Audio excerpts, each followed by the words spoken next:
आज फिर मेरी अलमारी को किसी ने उलट पलट करके रख दिया। सुबह उठते ही हानिया की नज़र अपनी अलमारी पर पड़ी तो आंखें मलते हुए अम्मी को पुकारने लगी। अम्मी अम्मी जल्दी आएं। हानिया बेटी क्या हुआ, क्यों चीख रही हो? अम्मी जान मेरी अलमारी का हाल देखें, क्या हुआ है?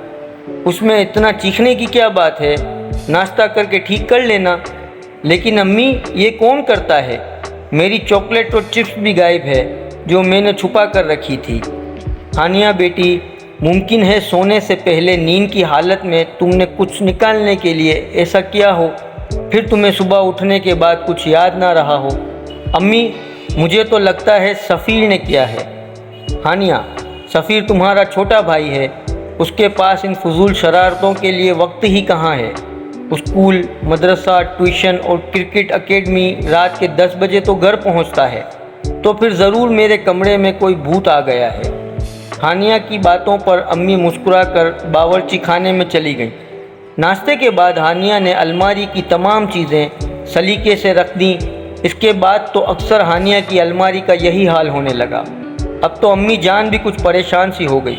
हानिया ने रोती सूरत बनाकर कहा, अम्मी मुझे तो लगता है इस अलमारी में ज़रूर कोई भूत है। आप मुझे दूसरी अलमारी लेकर दें। मेरी सारी चॉकलेट्स गायब हो जाती हैं। आज तो मेरी नई पेंसिल और ड्राइंग की कॉपी भी गायब है। हानिया की अम्मी ने कुछ सोचकर इस भूत को पकड़ने की ठान ली थी। सफ़ीर 10 बजे घर में दाखिल हुआ तो अम्मी ने कहा, सफ़ीर बेटे खाना गर्म कर रही हूँ, जल्दी से मुंह धोकर आ जाओ। हानिया आपी ने आज खाना जल्दी खा लिया है और वो बेखबर सो रही है। सफ़ीर अच्छा कहते हुए अपने कमरे में गया।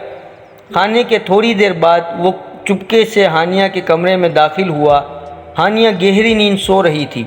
सफ़ीर मुस्कुराते हुए सोती हुई हानिया को देखकर अलमारी की तरफ बढ़ा और आहिस्ता से अलमारी खोली। कपड़ों को उलट पलट करके कुछ तलाश करने लगा। साथ ही ज़ेरे लब कहता जा रहा था, आपी की बच्ची सारी चीज़ें खा ली, कुछ भी नहीं रखा। फिर मुस्कुराया, हाँ मिल गया, वाह मज़ेदार निम्को। उसने जल्दी से पैकेट को जेब में डाला। सब चीज़ें बेतरतीब छोड़कर जैसे ही कमरे से बाहर निकला, अम्मी जान को सामने खड़ा पाया। अच्छा तो ये तुम हो अलमारी के भूत। सफ़ीर कितनी बुरी बात है, मैंने तुम्हें इतना मसरूफ़ रखा है ताकि तुम बुरी सोबत से बचे रहो, लेकिन तुम बहन को तंग करने से बाज ही नहीं आते। सफ़ीर ने शर्मिंदा होते हुए कहा, माफ़ कर दें अम्मी जान, मैं आइंदा नहीं करूँगा। मैं हानिया आपी से भी माजरत कर लूँगा। हानिया से कुछ मत कहिएगा। हानिया ने सुबह उठकर अपनी अलमारी की ये हालत देखी तो फिर चीखने लगी। अम्मी आईं और हानिया को इस हाल में देखकर मुस्कुरा दी। हानिया बेटी आज के बाद ऐसा कभी नहीं होगा। हानिया बोली, सच अम्मी जान, आपने भूत को पकड़ लिया क्या? हाँ, कल मैंने और तुम्हारे बहादुर भाई ने मिलकर भूत को पकड़ लिया। भूत बड़ा शर्मिंदा था और उसने कहा है कि आइंदा हानिया की अलमारी की तरफ नज़र उठाकर नहीं देखूंगा, और दोनों कान पकड़कर तौबा भी कर ली।